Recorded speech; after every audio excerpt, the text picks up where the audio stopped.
been around 4 classes archaeology. So we are about to complete the course, right? And don't worry about this huge number of slides. I will upload the PDF in A4 format.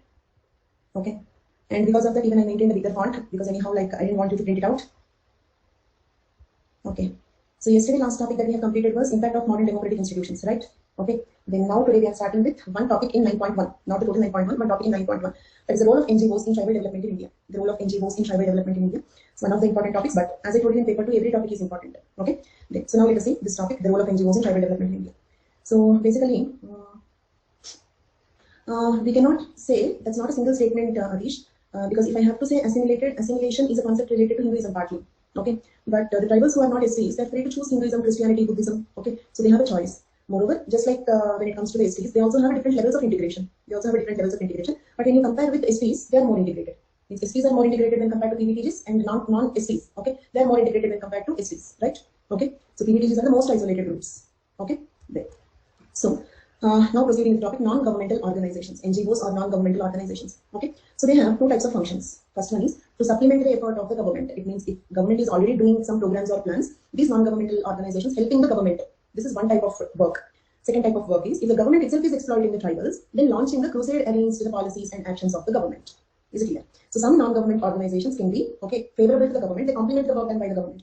Other non-governmental organizations, their role is if the government itself is exploiting. For example, the government gives some tribal land for mining to a private company. So in such cases, then the NGOs can launch a crusade. They can fight against the government things. So to summarize, these are the two types of roles of the non-governmental organizations. Okay. Then, so now you decide which one the government will fund. To what kind of NGOs the government will fund? Those who supplement.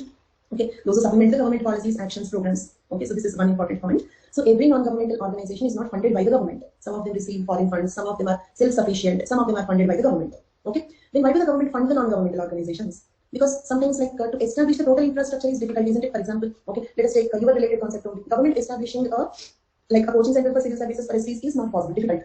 But if there is an already established coaching center, the government can fund them, isn't it? Okay, so apply the same examples. Okay, so totally establishing the infrastructure is difficult. So if the non-governmental organizations have some establishments, then the government can fund them. Okay, everything the government cannot directly do. Okay, so the government will fund. So if you remember, we have seen different types of funds yesterday. Do you remember? PSS, that is tribal sub-scheme.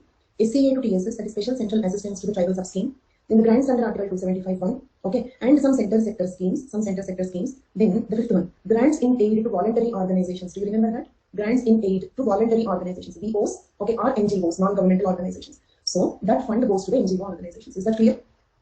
Okay, that fund goes to the NGO organizations. Now, what are the schemes, which are being implemented with those funds? Okay, grants in aid to VOs. Let us see what are the schemes. There are 4 ongoing.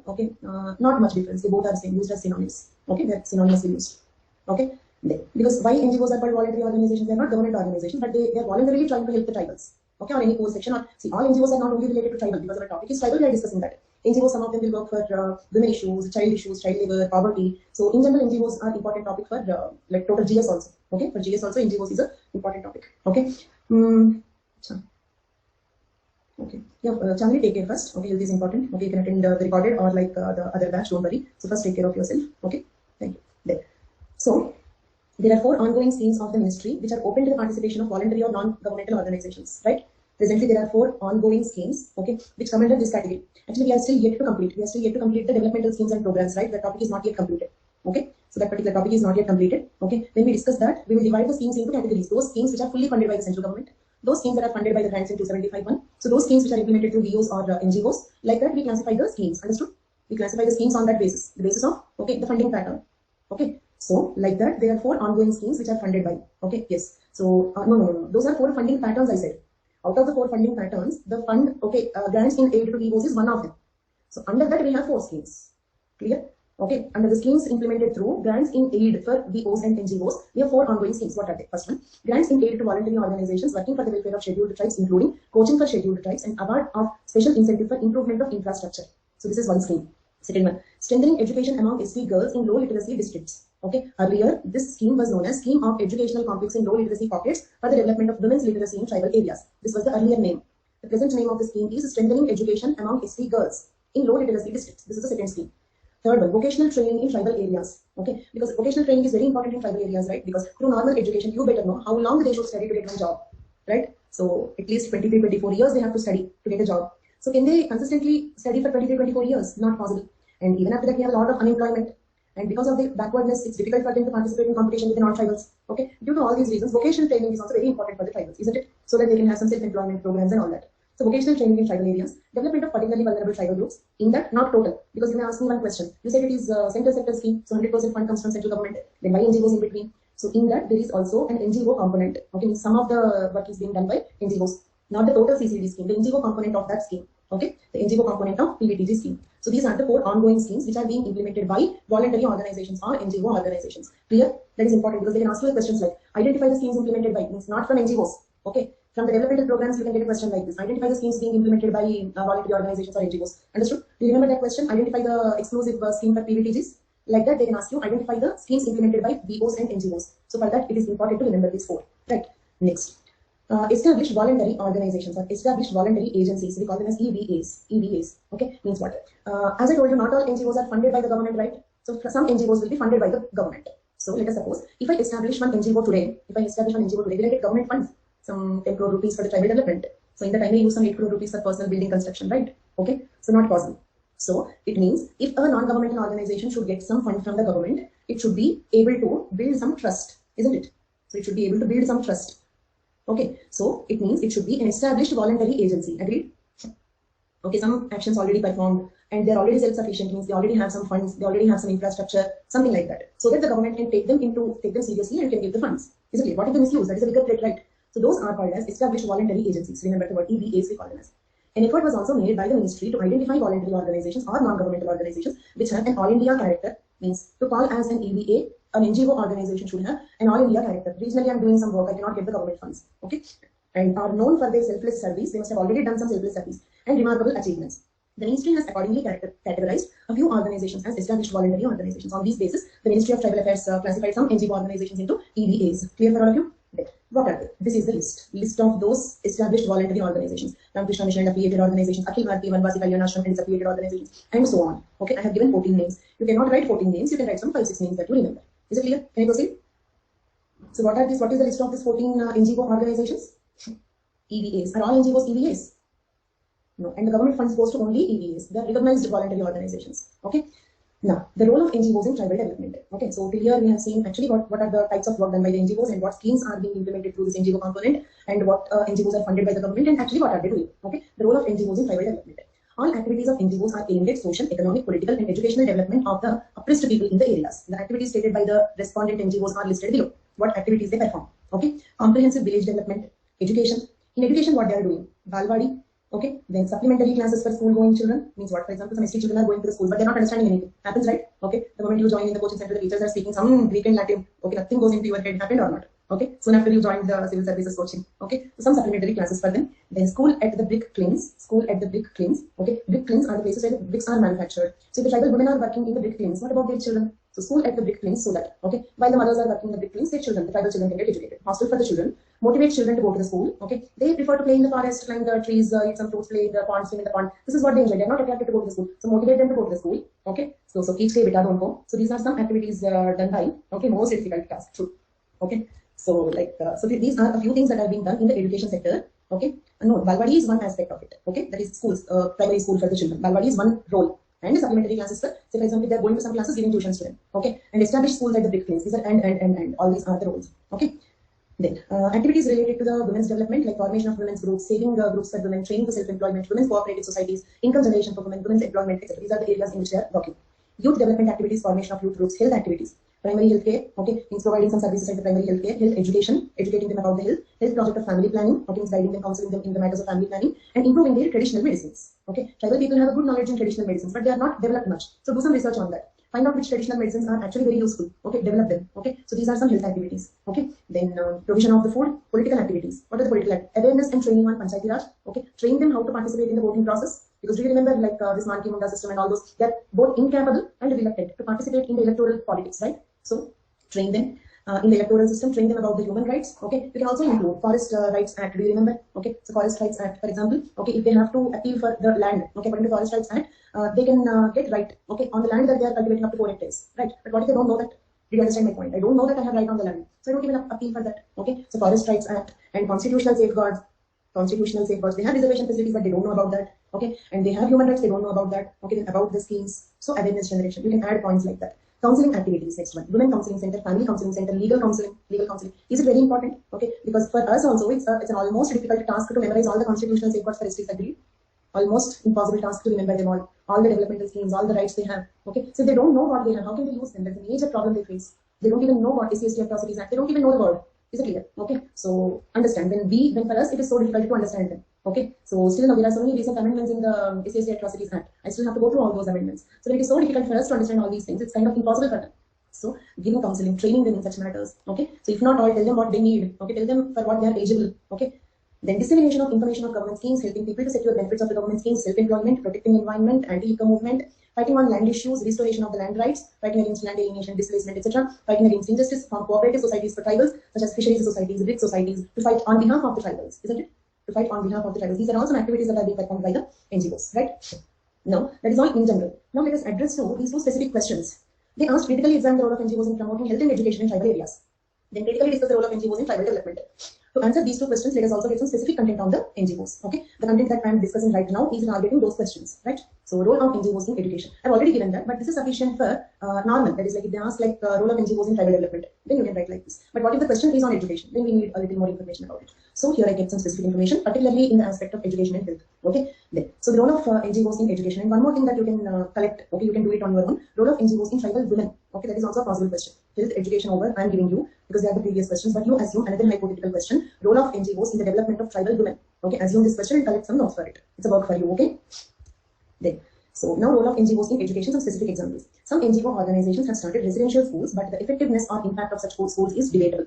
Some NGOs on their own, they established some residential schools, but the effectiveness is debatable. Next, another strategy adopted by a set of NGOs is to set up alternative schools, which provide the education that they consider appropriate for the targeted tribal group. Okay, see, for example, for a tribe which is totally isolated, if you teach world geography, can they appreciate that topic? Can they relate? Can they understand? For example, if you have never seen the rain in your life, how can I describe rain? Did you understand? You have never seen the rain in your life. Then can I describe what is rain to you? So same way, there are a few things which they cannot just understand. No way related to them. Okay, so we should form a separate curriculum for them, a separate syllabus for them. Okay, so something which is appropriate for the targeted tribal group. Since these are not residential schools, they can cater only to a small set of children who live nearby. Is it clear? So what they are doing is alternative schools. What do you mean by alternative schools? A different curriculum. Okay, so not from CSE, some state curriculum, not that. Okay, some separate curriculum for the alternative schools. What is the limitation? They are not residential schools, so they can cater only to those tribal students who are nearby, who can walk and come. So limited applicability. Remember, because the question includes the word critically discussed. Then again, you ask me what is this critically discussed? Limitations, criticism. Okay, in this context, critically discussed means limitations, criticism, and all. There. So effectiveness. Okay, limitations in the effectiveness. It is difficult to cover millions of children from the ST community with only a few such schools, isn't it? Millions of ST students are there. It is difficult to. Okay, with a few such NGO managed private schools. NGO managed private schools cannot reach the millions of ST children. Then what? What they have to do? What they are supposed to do? Hence, a sustainable and effective change in the quality of education for social groups such as STs can happen only when public education system transforms itself to adopt and integrate these innovative practices. Which means what? If such alternative schools becomes a part of public education system by the government, then only they can become effective. Understood? So if an NGO personally runs one alternative school, not effective because only probably some 20-30 nearby students will go there. Then it will be effective. Okay, when it becomes a part of public education system, okay, to transform itself to adopt and integrate these innovative practices. This requires the NGOs which are interested in the education of STs to work with government schools to bring about qualitative changes in public education, not quantitative. Qualitative changes. Okay, quantitative means what? Same curriculum, better marks. Okay, better explanation. That is quantitative. Okay, and qualitative means what? A different curriculum, a different nature of the education. So if the NGOs are really interested in bringing about some qualitative change in the tribal education, they are supposed to work with the government schools. Understood? Then only it can have a wider range. Understood? Then, now one case study like that. Shiksha Sanghan had developed educational learning material in tribal languages. Okay. Acha. Okay. Thank you so much, Chandni. Okay, continue your effort, and if you get selected, somehow inform me. Okay. So thank you so much. Chandan, yeah, Chandan, sorry. Yeah. So we have a Chandani, right? So that influence. Okay. So Shiksha Sanghan had developed educational learning material in tribal languages. This is one innovative idea, right? Qualitative change. Okay. Tribal languages. Which tribal languages? Saura, Desia, Juang languages. Okay. Education in mother tongue. Just like some of you might have studied in Hindi medium, I studied in Telugu medium. So like that, they also have right to study in their medium of language, right? Okay. So tribal languages. Example: Saura, Desia, Juang languages. During the initial years, it started mother tongue based schooling for children from Kolhar tribe in the block in the Mayurbhanj district of Odisha in 2011. Okay, mother tongue based schooling for tribal children. This kind of adaptation requires not only translation but also making the lessons relevant to the social context of the specific tribal group. I'll give you one example here. Sometimes the movies will be dubbed, right? Dubbing movies. Okay, leaving the dubbing movies, when it comes to remake. Okay, in remake, what they do, not only using a different language, they also slightly alter the content of the movie, which is to make it relatable to the local people of that language, isn't it? So slightly it will be different. Okay, why? Because like the cultures are different.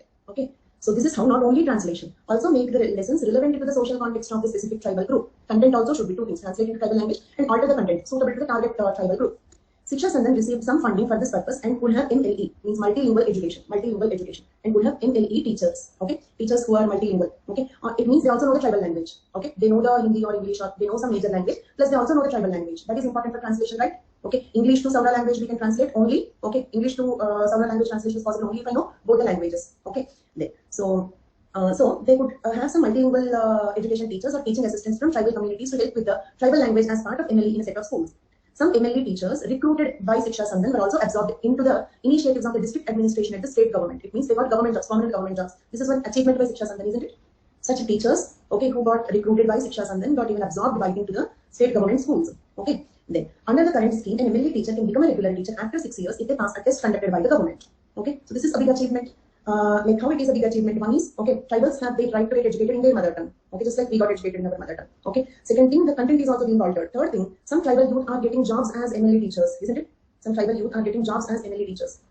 Shiksha Sandhan has trained MLE teachers and also coached them to pass this test. Not only that, okay, so they need to pass a test conducted by the government for that. Shiksha Sandhan is also coaching them to pass this test conducted by the government. Okay. Next, so this example you can write for education. Clear for all of you? So particularly for education, this is the content I provided. Next, health. Health also in the general role, okay, we included health in the general role. In these 16 points, I included health. But because health is mentioned in the question, some examples. Also, particularly health is presently the most important point in the pandemic period. Okay, so like during COVID-19, 100 NGOs do any activity. Okay, so that examples we can quote. Hyderabad-based NGO Social Data Initiatives Forum. NGO name Social Data Initiatives Forum. Okay, has taken up the task of supplying oxygen cylinders and other emergency healthcare material and medicines to tribal populations in Telangana. Next, another NGO Soul. Okay, NGO name Soul distributes cooked food and sanitary items to the tribal people of Sundarbans and daily wage earners in Kolkata, okay, who are struggling to survive during the COVID-19 lockdown. So these are some initiatives taken by the NGO organizations during the pandemic. Okay, then limitations of NGOs, because the word critically is being used. Let us see some limitations of the NGOs. Okay, limited size. Say for example, an NGO run private school. Okay, how many students it can cater? Okay, limited size, limited funds, limited impact, and loose structure. Okay, often with limited accountability to the beneficiaries. Okay, means they are not answerable. Government is answerable, but non-government organizations, they are not answerable to the public, right? They're voluntary organizations. Okay, so whatever they do, we should be happy with that. How can we demand them to work more? Is it clear? Okay, so for example, this Hyderabad-based Social Data Initiatives Forum is supplying oxygen. Good. Okay, but how can you demand that you are not supplying 1,000 more oxygen cylinders? Because that is not government. They don't have a duty of doing that. Okay, so they have limited accountability to the beneficiaries. They're not answerable to them. Self-interest. Okay, for example, some people actually willingly establish NGOs. Okay, they earn a lot in the NGOs. Isn't it? Heard about it? Okay, so to make their black money white or to receive some funds and misuse the funds like that. Problems in ideologies. They need not have right ideologies and policies. So these are some limitations of NGOs. You can elaborate on those points. Okay, so this will this will be sufficient, even including the word critically discuss, critically comment. Okay, such words also justified. Okay, so NGOs in general, NGOs in health and education. This is what I have given. Okay, but you can also collect some notes on any such case studies or any such content on role of NGOs in tribal women. Little more information, right? Okay, can we proceed? And also role of NGOs in central India. That is also a possible question. Role of NGOs in central India. Okay, tribals in central India. Collect notes for, make a notes for some 250 words answer for both the topics. Okay. Then before proceeding to the next topic, which section to be given for this while attempting to make some social physical I get selected this year. Chandan, once again, thank you so much for that. And the question you have asked is very important for our other friends also. So let me answer that. Okay. How to choose questions? Before I proceed into, okay, let me first declare, okay, this NGO organizations topic completed. We are moving on to the impact of urbanization, industrialization on tribal populations. In between, Chandan asked a question, the answer of which is useful to all of you. So let us just see that. Okay. Achha, okay, Zee, we will discuss today. Okay. Then. Not now, Zee, please wait. Okay, we'll discuss at the end of the class. Right. Okay. So now let us see that question, the answer of which is useful for all of you. Okay. First thing, let us know. See, there are 8 questions given. Okay. But you have to write only 5 questions. Means you can leave 3 questions. You have a choice. You have a choice. When you don't know some 3 questions, then there is no problem. I don't know those 3. The remaining 5 I will write, isn't it? Okay. Or let us suppose, okay, in that 3 also I know A and B, but I don't know C. I don't know C, right? Then also no choice. Okay, means we cannot use them, right? Okay, so that is usually the problem, because in all the questions I know A, B, but I don't know C. Here I know B and C, I don't know A. So that is one possibility, because each question is divided into 3 sections. So in those 2 cases, you don't have any dilemma. But the dilemma comes when you know all the 8 questions. When you know all the 8 questions. Happens if you really go through the total content that I provided in a good year. Okay, I already introduced you these 2 words, good year, bad year. Good year is when all the questions comes from the syllabus. Bad year is when they ask some out of syllabus questions. So in a good year, okay, you may know all the 8 questions, or probably some 6 or 7 or 8 questions. In that case, which questions you have to choose? In that case, which question? Actually, ideally, you should be in this situation. You should not be in this situation. Is it clear? Okay, you must be in this situation. Then you can choose the scoring answers. So in that case, first thing, better choose physical answers. Physical answers. Since childhood, okay, you know that the mathematics is more scoring, okay, than social languages. Why? Because if you get the correct answer, you have to get the marks. Okay, physical anthropology is like that. It is technical in nature. When you write it, for example, somatotypes you take or some genetics answers you take. So first choose physical answers. Okay, then next try to choose, okay, some difficult, okay, challenging, okay, or analytical answers. This is something that you have to try. If you don't know, no problem. Okay, some tricky question they give. Even if you are not excellent in that, that will be impressive. Okay, a tricky question that most of the students do not understand. Okay, you could decode the question, understood it, wrote it, but not excellently. Then also it will be impressive. Okay, then choose any questions having some standard information. Okay, so when it comes to paper 2, because in paper 2 we don't have physical. Okay, so everything is social. Then attempt those questions which are having some standard information. For example, NGOs. Okay, so established voluntary organizations means whatever in the list you will write. So how can they cut the marks? Or PVTGs. Okay, so PVTG scheme is CCD. You will write about CCD. How can they cut the marks? Or developmental schemes, developmental schemes you are writing, you are not creating anything new. So standard information. Okay, and let me tell you, in the Tribal India notes that I provided to you, most of the information is taken from the government sources. Is it clear? So kind of standard information. So there is no chance to cut the marks. Okay, so in paper 2, prefer to attempt the Tribal India answer, standard information, challenging, intelligent questions. In the paper 1, physical anthropology questions. So these are the ones that you can like give preference if you know more than 5 answers in the exam. Okay, so clear for all of you. Then so now next one, proceeding to the next topic. Okay. Impact of urbanization, industrialization on tribal population. Okay, how to start this answer? Introduction. You can write the definition of STs. Actually, who are STs? But optional. Okay, optional, because if it is 10 marks or 10 markers and all, you cannot afford writing all that. In that case, you can proceed with this sentence. The scheduled tribes account for 84.32 million, representing 8.2% of the country's population. Right? ST population in the country is around 8.2% of the country's population. Then, essential characteristics of STs. What makes them STs? Okay, so like in last classes, some of you were asking me why not all tribals are STs. Okay, we have seen criteria for PVTG. And what are the criteria for ST? Primitive traits, geographical isolation, distinct culture. It means their culture is different from the culture of the non-tribals. Shy of contact with the community at large, means they're afraid of the non-tribal people. They try to hide themselves. Okay, employed mostly in primary sector. Primary sector means what? Subsistence economy. I will cultivate, I will only eat. I'm not working under you. So that is the criteria. They're royal, in fact. Do you remember primitive affluent societies? Okay, in like in neo-evolutionism, we discussed that. Few possessions does not mean poverty. Okay, the primitive people are actually affluent people. Because they're not working under anybody. We are slaves. We are working under somebody, but they're not working under anybody. They are mostly in primary sector. Okay, but they are royal only if they have rights on their land. Just land alienation. Everything is work from the tribals. So that is one very important point. That is that if and but here. Okay, so they are royal, but if they have rights on the land on which they are living. Okay, then high levels of poverty and illiteracy, low nutrition levels. So these are some criteria to call a group, to identify a group as ST. Clear? And you know, there was another question. Okay, like you were just casually asking what is the difference between ST and tribal, right? That was just a casual question, but you know, that was a previous year question. Okay, tribes and STs. Right. There. So now, so before independence, and now we are proceeding with the urbanization. This is all introduction part actually. Who are the STs? Okay, but this you can use for many other answers. This content, okay, who are STs and the characteristic features you can use, okay, for many other answers. I'll try to show you that question. I may not be able to find it, but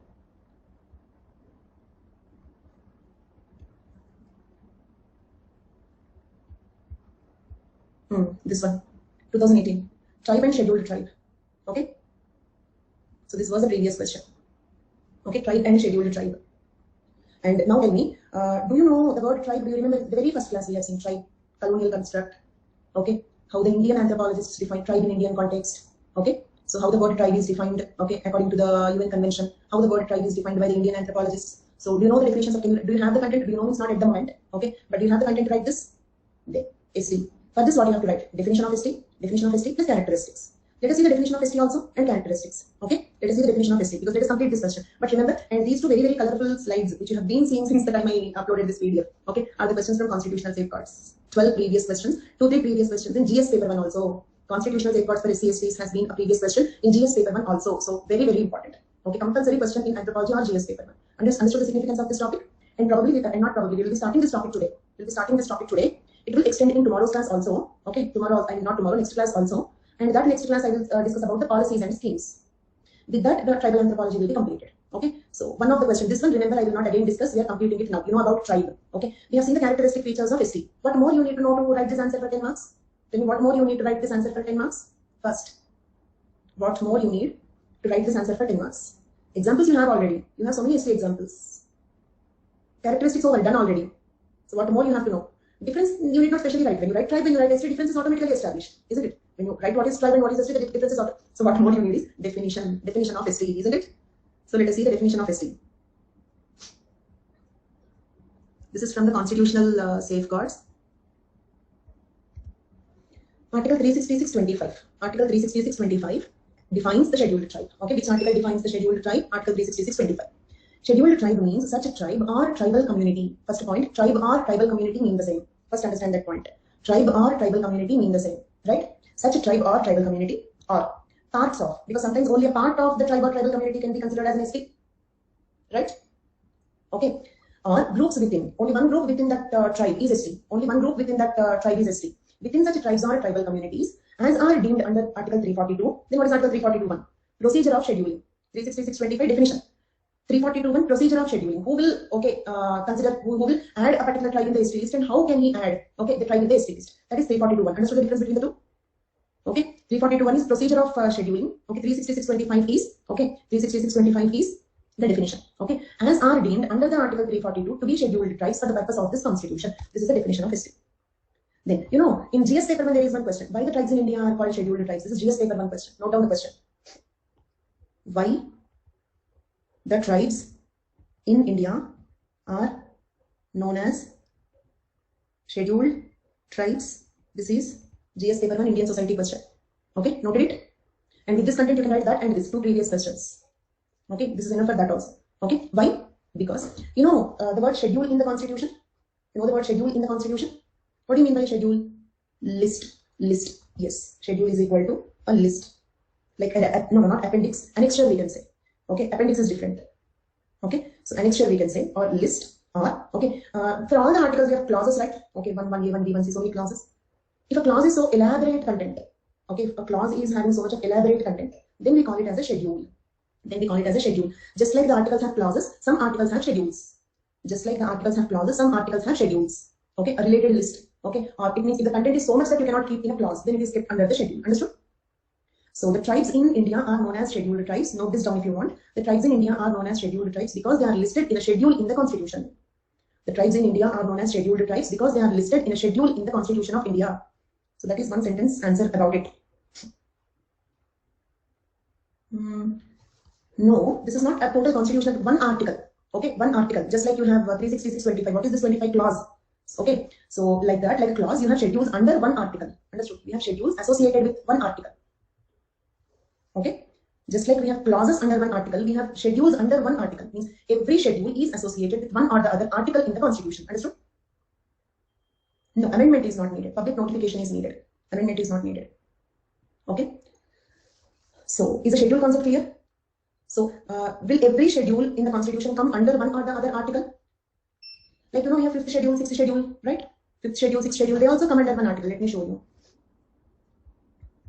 5th schedule comes under Article 244(1) of Part 10 of the Constitution. 5th schedule is a schedule under what? 5th schedule is a schedule under what? Under the Article 244(1). Okay? So like this, every schedule is under one or the other article. Okay? Explanation, elaboration, associated list. That is called as a schedule. Okay? Same way, 6th schedule. 6th schedule is a schedule under Article 344(2) of Part 10 of the Constitution. It should be read along with Article 275(1). Right? So, now did you get an idea about what is a schedule? 5th schedule. This is all the content in 5th schedule. This is all the content in 5th schedule. So, can you keep so much in a class? Did you understand the point? What is there in that we will discuss. That is our next class or probably today's class. See this much content, all these details, so much details. How can you keep all these things in one class? So they will be kept under a schedule. Okay. So 5th schedule is a schedule under what? Under which article? Okay. Under the article. Okay. 244(1). Just like that. We have every schedule in the Constitution is associated with one or the other article. Okay. So got the idea about what is schedule in the Constitution? And note down that sentence. The tribes in India are known as scheduled tribes. The tribes in India are known as scheduled tribes. Okay. Because they are listed under a schedule in the Constitution of India. I repeat, the tribes in India are known as scheduled tribes because they are listed in a schedule. Okay. In the Constitution of India. Okay. Then 366(25). Now 342(1). Okay. The president may with respect to any state. So who will declare a tribe as an ST? Who can declare a tribe as an ST? President. On his own or some consultation needed. Okay. So the president may with respect to any state or union territory, and where it is a state, after consultation with the governor thereof. Okay. Means what? If it is a union territory, no more consultation. He can on himself he can declare it. If it is an ST in a state, after consultation with the governor thereof. And how? Okay, by public notification. Specifying the tribes or tribal communities or parts or groups within the tribes or tribal communities, which shall for the purpose of this constitution be deemed as scheduled tribes in relation to the state or the union territory as the case may be. So this is the procedure. Simple. Okay. Resident, if it is union territory directly, if it is a state after consultation with the governor by public notification, can declare a tribe or a tribal community or a part of or a group within a tribe or a tribal community as a scheduled tribe. This is the procedure of scheduling. Clear? So can you write those two answers, that answer for that GS question and that one? No, that is not mentioned in the article at least. Okay. Then, so that question, tribe and scheduled tribe, what is the structure? First write tribe. Okay. You need not write as per UN convention, leave it. Okay. Define the word tribe according to one or two Indian anthropologists, step 1. Okay. Then write some characteristics of tribes, write some characteristics of Indian tribes, step 2. Step 3, write the definitions of it and write the sentence. Tribes in India are known as scheduled tribes because they are listed under a schedule in the Constitution of India. Third step, fourth step, write these Article 366, 25, 342, 1. Then write those characteristics. Do you remember? And we got deviated from this topic, isn't it? Impact of urbanization, industrialization. Write these characteristics. Step 5. Answer in 5 parts. Can you write the answer for this? Choose such questions when you know more than 5, because 100% there is no chance of decreasing the marks for such questions. Because like concrete, you are closing the examiner from all the sides. Okay, where is the deficit in this answer? Okay, so choose such answers, right? Okay, if you need to say wrong, you need to say, okay, the constitution is wrong, that's all. The tribal India answers have that advantage, right? Yeah, define quoting the thinkers, articles, characteristics, that's all. Okay, so we started with the impact of urbanization, industrialization on tribal populations. In between, we slightly deviated to constitutional safeguards. We completed 2 articles, okay, and also a little bit introduction about Schedule 5 and Schedule 6, okay, and then we even discussed 2 previous questions from constitutional safeguards and coming back to the impact of urbanization, industrialization on tribal populations are done. Okay, now, so, and okay, our next plan is soon, probably in 10 more minutes, we'll be completing this industrialization. After industrialization, next topic is constitutional safeguards only. I'll start it today. You'll get a break tomorrow. Monday, we will be completing the constitutional safeguards. Tuesday, developmental programs, plans, and schemes. So, with the tribal India will be completed by Tuesday. Okay. Yeah. So, before independence, tribals had a history of common ownership of land, forest resources, and produce. And you can use this content. Look at here. And if at all there are any more questions which are not directly covered, trust me, if you carefully read the total notes, you will surely find the answer. For example, social change during British colonial period and post-independence. That is a previous question. You can write, okay, before independence, after independence. So from this, you can write that answer also. Okay. So these are not fixed answers for one question. The content can be used for various questions. Understood the point? Social change among tribals during the colonial period and post-independence. For that also, you can use this content. Okay. And if at all there are any gaps, for tribal India, textbook is not at all a good idea. Because, okay, last batch, this batch, there are changes in some topics in tribal India. Okay, the policies only, like schemes and all, there will be a lot of changes. Okay, so textbooks cannot be updated so frequently. So textbook is not a good idea. Okay, the notes plus the reports that I suggested, plus any one book in the question and answer format. Any one book in the market in the question and answer format. Okay, when you see the book, you will only understand which is more informative and which is better. Okay, to get ideas about flowcharts, diagrams, and all that. So that is enough for try. If at all there are any gaps in this content, that will fill it. Okay. So before independence, tribals had a history of common ownership of land, forest resources, and produce. Economic autarky, okay, independent. Okay, tribal societies were egalitarian, equalitarian in nature. Class stratification emerged among tribals due to industrialization and subsequent monetization of the tribal economy, isn't it? Originally, tribals are egalitarian, but class stratification emerged among the tribals due to what? Industrialization and subsequent monetization of the tribal economy. Means from subsistence economy, they shifted to formal economy. They were declared encroachers on the very same land they had lived on for centuries, isn't it? The land on which they lived for centuries. Now, on that land, they are declared as encroachers.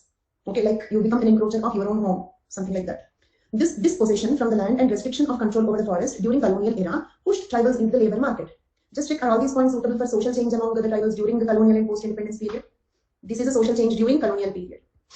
Like this only. Okay, so from different places. Okay, you can pick up. If at all there are 1 or 2 general questions that are left. Okay, if you have holistic preparation of this complete content, you can make those answers also. Okay. Then, by the beginning of 20th century, they were pushed into the plantation sector and newly coming industries in Bengal, Assam, Bihar. They are pushed into the labor market. They mostly did low unskilled jobs, getting very little economic compensation as they had little access to the modern education. Okay, so first of all, industrialization. In the industrialization, they are educated, they will get better jobs, but they are uneducated, so they are not skilled. They don't have industrial technical skills, so they will be labeled as they will be employed as unskilled laborers who receive very less wages. Okay, then after independence, numerous measures were taken to ensure tribal development in a slow process directed by the Panchsheel principle, isn't it? But the approach adopted has been quite contradictory. Okay, so contrary. Okay, means what? Like Panchsheel principles are there on paper, but the approach followed is not very much according to it. Development was seen as an important tool to bring tribals into the social mainstream. Means they will enter into the mainstream. Okay, only when they are educated. Infrastructure development, construction of industries, dams, mining, etc. became mandatory with the worldwide trend of industrialization, isn't it? With the worldwide trend of industrialization, construction of industries, dams, mining became compulsory in India. If we do that, just imagine if you have to construct an industry or a dam or mining, the tribals will be displaced. Much of India's mineral and forest wealth lay in tribal areas. Okay, how tribals are related to it. If you construct some industry, what is the problem for the tribals? Problem is most of the mineral resources are present in the tribal areas, leading to an inevitable conflict of interest between tribals and non-tribals, isn't it? There is an unavoidable conflict of interest between tribals and non-tribals. The tribal occupation changed from food gathering to peasants. Okay, so before all these changes, they were food gatherers. Now they became peasants. Okay, even ship cultivation is banned. They have to do the agriculture now. Communal ownership means community ownership changed to private ownership of land. The developmental policies drastically altered the relationship of tribes with the natural environment and resources, isn't it?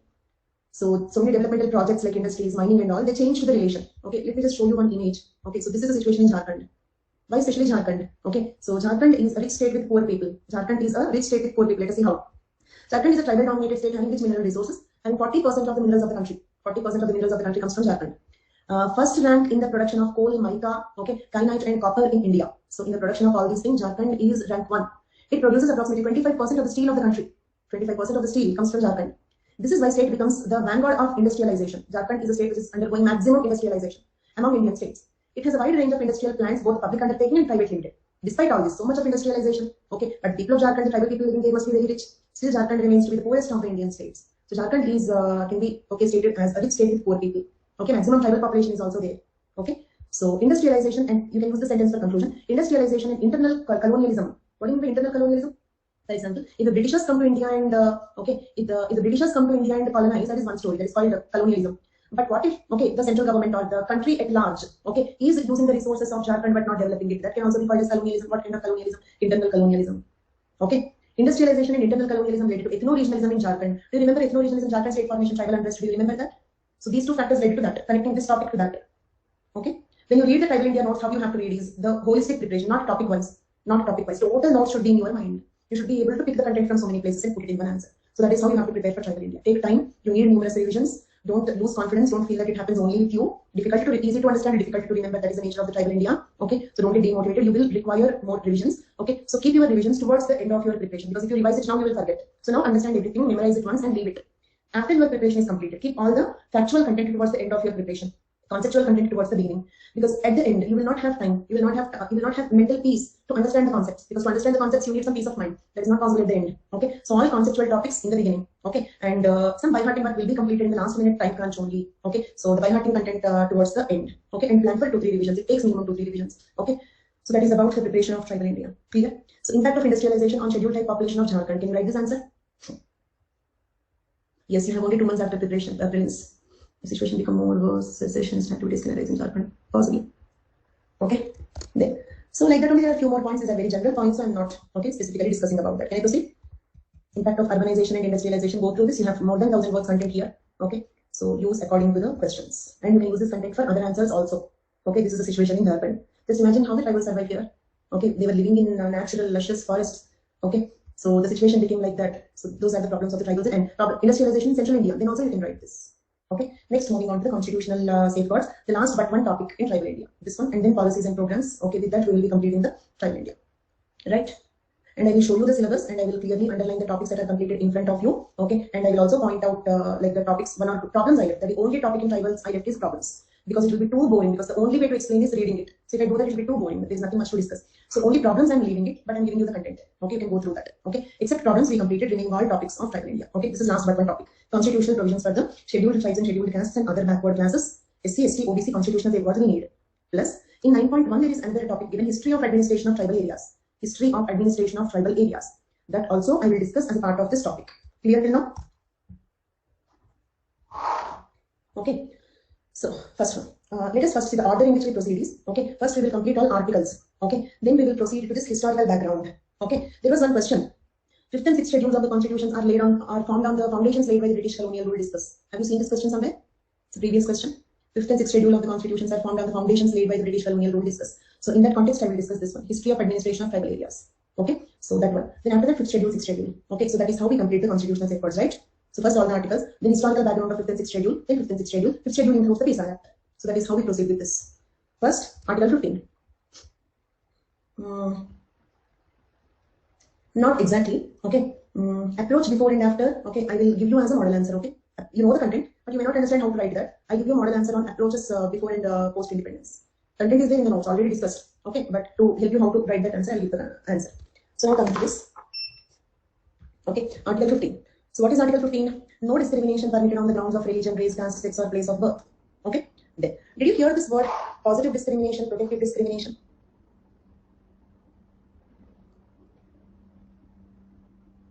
And if the question comes on constitutional safeguards, definitely use this word. Definitely use this word. Okay. Then, so positive discrimination are also called as protective discrimination. Okay, means the reservation policy. The reservation policy. Okay, why this is called protective discrimination? Who is getting discriminated here? Okay, the unreserved groups, okay, feel discriminated, isn't it? The unreserved categories will feel discriminated due to the reservation policy. You might have seen some agitations like some medicos or some IITians and all. They use placards like I got some 100 rank, but I did not get anything for the person who got 2,500 rank. He's sitting in an IIT, something like that. Okay, so the unreserved categories feel discriminated due to the reservation policy. But this discrimination is to protect the interests of the weaker sections. This discrimination is to protect the interests of the weaker section. So therefore, it is called protective discrimination. Okay, or the weaker section are positively discriminated. Discrimination means what? Differentiating, isn't it? Negatively discriminating is suppressing. Positively discriminating is uplifting. Okay, so positive discrimination or protective discrimination, there is nothing but reservation policy. Article 15.4. Nothing in this article or clause 2 of Article 29 shall prevent the state from making any special provisions for the advancement of any socially or educationally backward classes. It means what? Okay, because here no discrimination is written. Is this word no discrimination preventing the government from making some special provisions for the backward classes? I repeat the question. Okay, so in the Article 15 there is one word, no discrimination. So will this prevent the Constitution of the Government of India from making special provisions? Yes. So there is a clause here, 15.4 clause. 15.4 clause to mention that no discrimination, but positive discrimination is okay. This cannot prevent the state from making special provisions for backward classes. Understood? That is Article 15.4. Clear? Can we proceed? 5 o'clock Zeal, I'm very sorry. Okay, and Zeal, next time onwards also you can join any class live. Okay, but if I have a class 3 to 5, join the live at 5. If I have a class from 8 to 10, join the live at 10. Okay, rarely I complete the class before the scheduled time. Very rarely. Okay, then unfortunately if you join on that day, then I rarely end up the class 5 minutes before. Don't scold me. Okay, and I'm sorry for this inconvenience. So this is Article 15 and 15.4. Okay, then Article 29. Okay, Article 29, protection of interests of minorities. Article 29, protection of interests of minorities. Any section of citizens residing in the territory of India or any part thereof having a distinct language, script or culture of its own shall have right to conserve the same. In what way it is related to tribals? In what way this is related to tribals? Because tribals have their own language, their own language, their own script. So they have right to conserve their own language, script, and their own culture. Means what? According to this article, the cultural assimilation becomes wrong, isn't it? This article prevents the cultural assimilation of the tribals. Next. No citizen shall be denied admission into any educational institution. Then you may ask me, who is denying the admission? Like we are actually giving special provisions for them to join into any educational institutions, isn't it? But at one point of time, when all these articles were written, the situation, it means before writing these articles, before the Constitution, the situations were like the untouchables were not permitted into the schools. You must have watched Ambedkar's movie also, right? He used to stand outside the classroom to listen to what the teachers were explaining. Is it clear? So that should not be there. That should not be there. Okay, on the grounds of caste and all, you cannot deny admission into any educational institutions. But this is Article 29.2, right? This is Article 29.2. Okay, observe that here. Okay, that one here. Okay, nothing in this article 15.4. Nothing in this article or clause 2 of 29. Clause 2 of 29. What is clause 2 of 29? Okay, so we cannot deny entry into the educational institution. Now, can the upper caste people feel that they are being denied the entry into some institutions? Okay, so 15.4 says that this is an exception. Okay, we are not speaking about denying the entry of the upper caste people. We are speaking about the denial of entry into the educational institutions due to untouchability. That context that is not applicable in the reservation context. That is 15.4. Understood? Okay, then next 15.4, 29. Okay, then 46. State shall promote with special care the educational and economic interests of the weaker section. State shall promote with special care the educational and economic interests of the weaker section, and in particular SCs and STs, and shall protect them from social injustice and all forms of exploitation. Okay, state shall protect them from all forms of exploitation. 46. 340. Appointment of commission to investigate the conditions of the backward classes. Okay, so we have so many constitutional safeguards, so many developmental schemes. Okay, so who will investigate? Who will keep a surveillance whether all these things are properly implementing or not? So for that we need a commission. So 340 is about appointment of a commission to investigate the conditions of the backward classes. Clear? And actually, this list if you by heart, ST, OBC also, some of them comes under this. Okay, you just have to know what are applicable to, what are common things for SC, ST, OBC. That point you have to observe. Clear for all of you? Then, Article 14, equality before law. State shall not deny to any person equality before law or equal protection of laws within the territory of India. Prohibition of discrimination on the grounds of religion, race, caste, sex, or place of birth. Okay. Then you may ask me, then reservation is a discrimination on the grounds of caste, sex, etc. Isn't it? So reservation is a discrimination on these grounds. So there is a point. If reservations made under Article 15.4 and 16.4 are kept within the reasonable limits, there will be no contravention to Article 14. Understood? If the reservations are within the reasonable limits, okay, it cannot be said as discriminating the upper caste people. Then Article 17 abolishes untouchability. In what way it is related to the tribals? SC/ST populations are the ones who are being treated as untouchables. So abolition untouchability is related to them. Okay, abolishes untouchability. 19.1 protection of certain rights regarding freedom of speech, etc. Okay, in that there are so many, but all are not important for us. 19.1 D and E are important for us. What are they? 19.1 D. We have right to move freely throughout the territory of India, isn't it? We have right to move freely throughout the territory of India and reside and settle in any part of the territory of India. We can reside, we can stay and settle in any part of India. So that is Article 19.1 D and E. But now tell me, because I have right to move freely throughout any territory of India and settle in any part, can I go to some tribal area and encroach the tribal land and build a duplex home there or build a factory there? No. So that clause is here, 19.5. Nothing in the subclauses D and E of the clause 1 shall affect the operation of any existing law insofar as it imposes to prevent the state from making any laws imposing reasonable restrictions on exercise of any rights conferred to the tribals. You can briefly write it. Okay. So this is not related to imposing restrictions on. It means state can impose reasonable restrictions on our movement into the tribal areas. You can write like this. You need not write the complete paragraph. If you want to note it down, state can impose reasonable restrictions on movement and settlement of non-tribals in the tribal areas. Movement or settlement of non-tribals into the tribal areas. Okay. Then Article 23 illegalizes traffic in human beings. Illegalizes traffic in human beings. Forced labor and evils which non-tribals have encouraged and imposed on the tribal folk. Human trafficking, forced labor, okay, illegalized. Article 23. Then 164. Are you all memorizing all these articles and you know them already? Okay, probably many times must have studied Lakshmikant as of now. So, okay, then 164.1. So is it needed to teach or otherwise you'll read it on your own? You can tell me that. It means if the topic is too simple, too familiar to you, you can read it on your own also. Yes, you want me to teach or you read it on your own? Others please.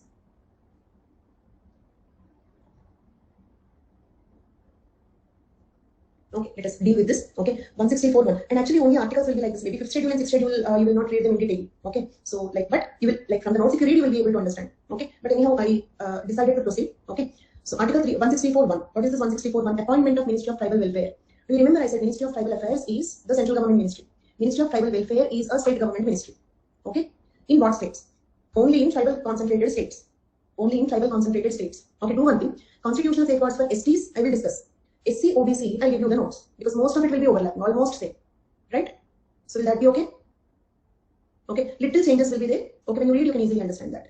There. So in which states? Bihar, Madhya Pradesh, and Orissa. Initially, okay, at the time when this article, at the time of the constitution, okay, so it was only in the 3 states. Okay, remember the states: Bihar, Madhya Pradesh, Orissa. Then you may ask me one question. Okay, see how in detail the questions are coming from this. Let us just have a look at these previous questions, so that you will understand in what way it is slightly different from what you study in polity, because some topics are more in detail. Look at these previous questions once. Role of Gram Sabha under PISA Act.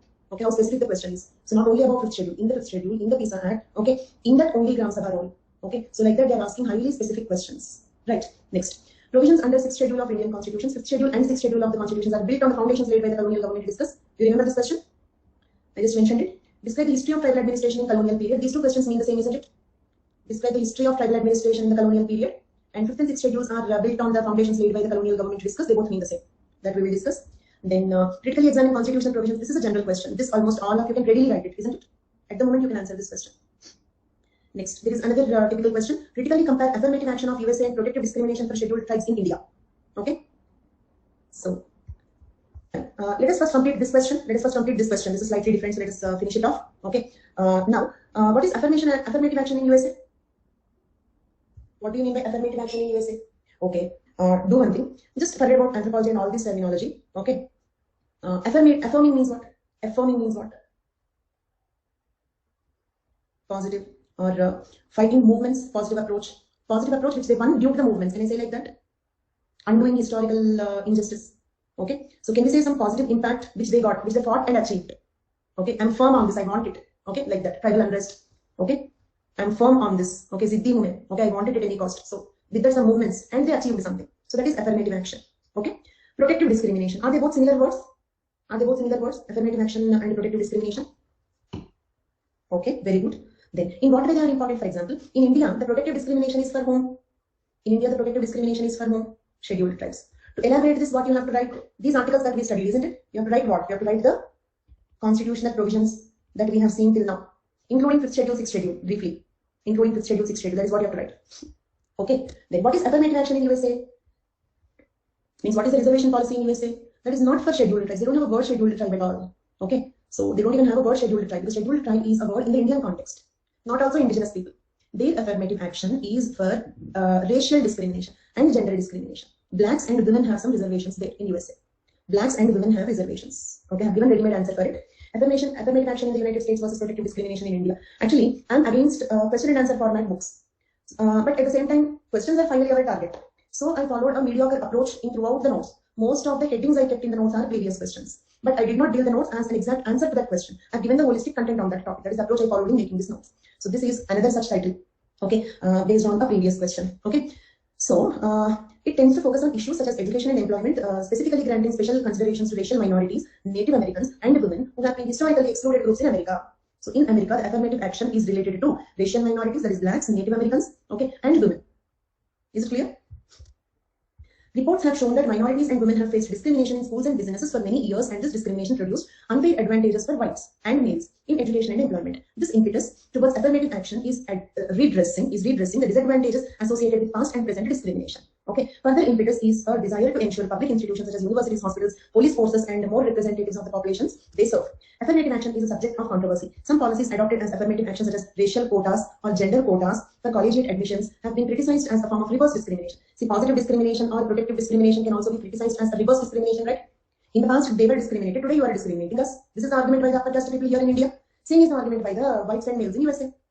And such implementation of affirmative action has been ruled unconstitutional by the majority opinion of Gratz v. Bollinger. Okay, affirmative action as a practice was upheld by the Supreme Court's decision. Okay, so this is all about affirmative action in USA. Protective discrimination in India is something that you already know. You can already write about it. And I have given some content about affirmative action in USA. So are you able to write this answer with this content?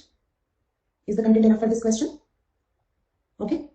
So at the moment, this 5, 6, and this 9 you are in a position to write. Okay. This one also. This is also simple. Okay. So some 3, 4 questions at the moment you are in a position to write. Remaining we continue the discussion. Okay. Then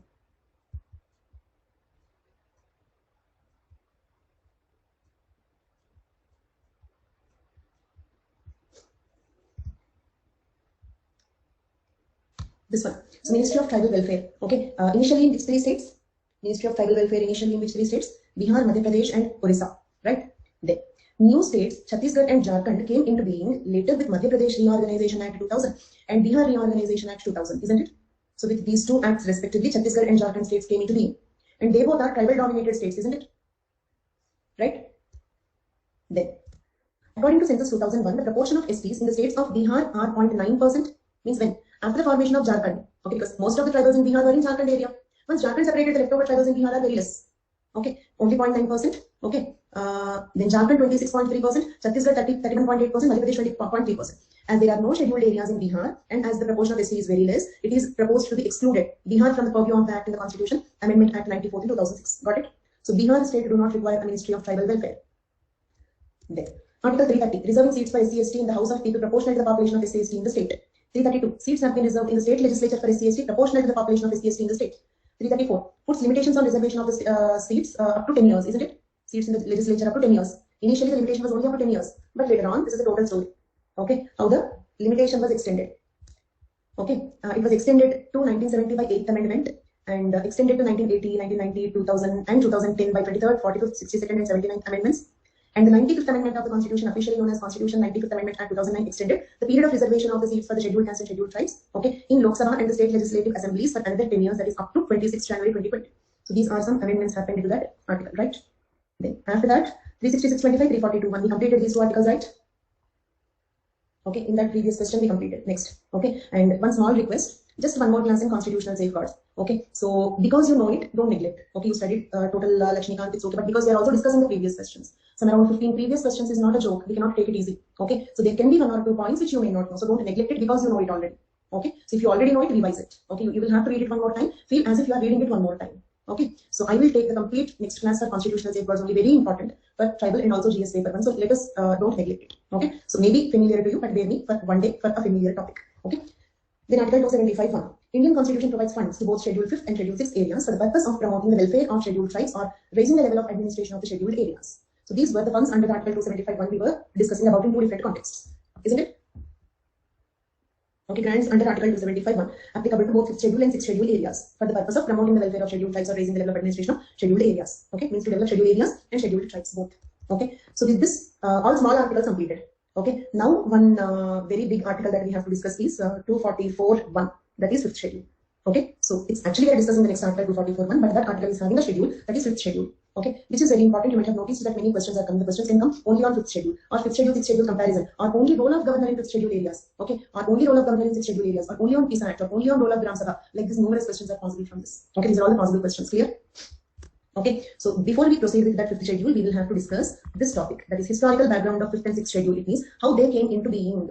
Okay, and this content will answer that question. 5th and 6th schedules are formed on the foundations laid by the colonial government. Okay, so with that I will continue in the next class. Okay, and use the Sunday break. Okay, use the Sunday break to revise the tribal India. Okay, you can download and read this content. Okay, but don't print out. This is so huge. I will give you the content in A4 format. It will be 100 pages. Okay, and bear with me if I delay the content, if I delay the notes, because I'm still working on it and adding some components to it. Okay, because if I give it now, I don't have any problem. I can upload it now, but later you will print it out. Later, if I give an updated one, okay, you will not understand what to do. Okay, so I may not be able to upload it tomorrow. So in that case, you will get it, okay, in 3-4 more days or maximum by next Sunday. Okay, so that is what is about the notes. Meanwhile, all the content is here. You can keep, because like we have to simultaneously read. You can keep reading this, but don't print it out. Paper to test later. How can it reach me? Join one of the test discussions. I'll let you know. Okay, join the live in one of the test discussions. I'll let you know. Okay, but join towards the end of the discussion, the scheduled time end. Okay, fine. Any more questions? Any more doubts? Any more questions? Irmal Kumar Bose again. I forgot Adish. That is skipping from my mind. Okay, I'm sorry, but like before the course is completed, even I forgot the exact question also. But before the course is completed, I will surely answer it. Okay. And thank you so much. Those who don't have any doubts can leave the live. The class is completed. Thank you so much for your active participation. And Zeal, if you are here, you can message me or use the raise hand option. If you are not here, I'll wait for you till 5 o'clock. Meanwhile, if any of you have any doubts, you can ask. Not only regarding the subject, okay, about exam. I think I told everything, right? How to write answers.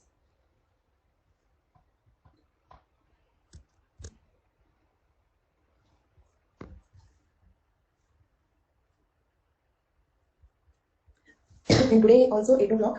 Okay, we will be continuing with political anthropology. Attend that class. I will complete political anthropology today there. So with that, your unit 4 also will be completed. Yes, of course. Paper 1, my role is more. Paper 2, your role is more. So that is the difference. Paper 2 is a lot of factual content and general information. So first complete paper 1, then paper 2. Zeal, are you here? Yes, prelims is in here. Now full focus only on prelims. Fortunately, your optional preparation is also completed. At the time we started the batch, we were like in between the prelims comes what to do. So in that case, you are in a much better situation than then. So first realize that and take prelims very seriously. Okay. And after that, you can see now this is the time only for the prelims. Even if your prelims preparation is completed, don't neglect, don't take it easy. Okay. Zeal, are you here?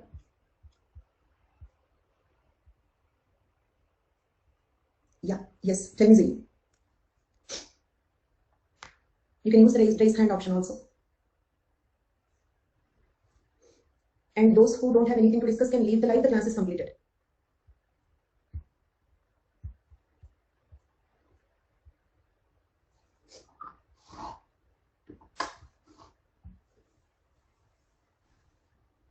Yes.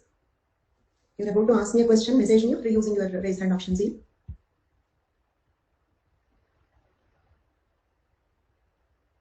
No problem, relax.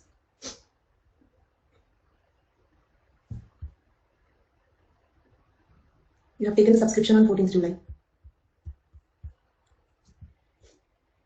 Okay. Means you have taken the subscription for how many days?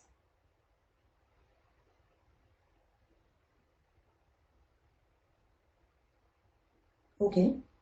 But if you have taken the subscription on 14th July, then how it will end? 16 months, then you can complete it, right? What is the problem?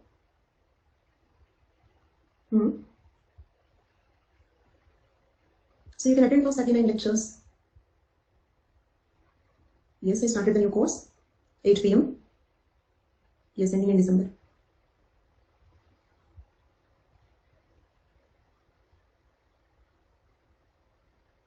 Yeah, you can start seeing the live lectures there. Yeah, yes, of course, you can. You can do that. You can attend those classes. Then meanwhile, you complete preparation of these topics. Can you please use the raise hand option? Is it possible for you? You can talk.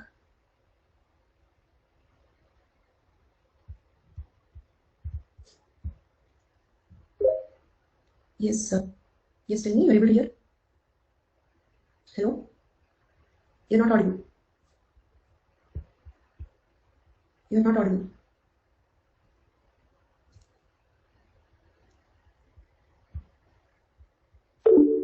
Okay, that's okay. Fine. Just let me know. You have attended the first 39 classes? You have attended the first 39 classes? No. How many classes you have already attended? You attended the last 39. Why did you attend the last 39? Means you attended paper 2 first. You completed paper 2. You completed paper 2 classes, right?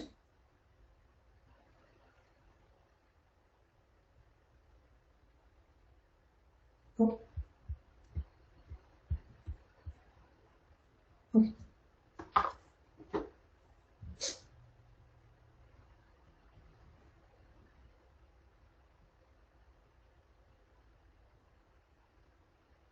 Okay.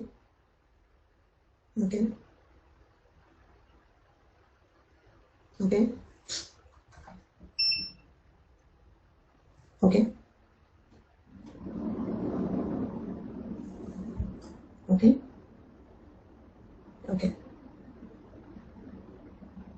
Okay. Okay. Okay.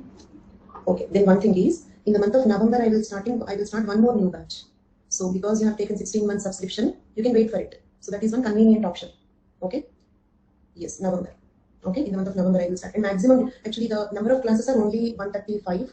Okay, but because I will take some gaps in between, the overall duration may be 6 months, maximum 6 months. Okay, maybe this batch took 6 months because I have taken a continuous 15 days gap because I got COVID-19. Okay, so usually it may not take 6 months. It may take 5 to 5.5 months. Okay, so in 5 to 6 months we will be completing the course. So if it starts in November, December, January, February, March, April, by April you can complete it. Yes. So because anyhow you have taken 16 months subscription, better be there since the very first class. That will give you more satisfaction. Meanwhile, you complete GS. Have you taken GS plus optional? You've taken GS plus optional? GS completed. Okay. In Unacademy, you have taken GS plus optional or only optional? Very good. GS plus optional. Okay. So like attend all those classes meanwhile. Okay. Keep practicing some MCQs and all that. Make your GS strong. Okay. And keep yourself completely vacant in the month of 6 months from the month of November. Okay. Then, by chance, if you don't want to wait, then like daily one recorded, one live. So like that, try to come onto the line with the ongoing batch. So that is the second option. But because you have so much of time, you're doing so much with a lot of plans, so no need of doing that. Okay. Yeah. So you can comfortably wait for the November. I may start it a little early also. Date is not finalized, but there is a lot of demand for another batch. So November is maximum delay. I will start another new batch. Just like these two batches are overlapping. Before the batch is completed, second batch, there can be another batch. Okay. So fine, Zale. Sorry I made you wait today. Okay. Thank you so much. Bye bye. Akhil, I don't know any such book, but I will ask someone and I will let you know, Akhil. Okay, about essays, model answers. Model answers book I doubt, but better get some notes by some teacher, something like that. November it will start because next year calendar also June we have prelims, right? So if I start in November, then only I will be able to complete the course before the prelims. So November starting is no doubt. Earlier than or not is the only doubt. Starting your batch in November, no doubt. Okay, that is based on the next year calendar. So that's all for today. Thank you all so much. All the best. Bye bye. Yes. You will be writing 22 prelims. You will be writing 22 prelims. Yes. Okay. Actually, should have completed with this batch. That would have been the best part for your preparation because last 6 months you can focus on the prelims. Okay. But still, it's okay. So, or one more thing you can do, Zili. Okay. Attend the second paper with the ongoing batch. Second paper with the ongoing batch and first paper with the next batch. That also you can do. I don't exactly remember. Okay, you can message me again on 1 second. I'll let you know.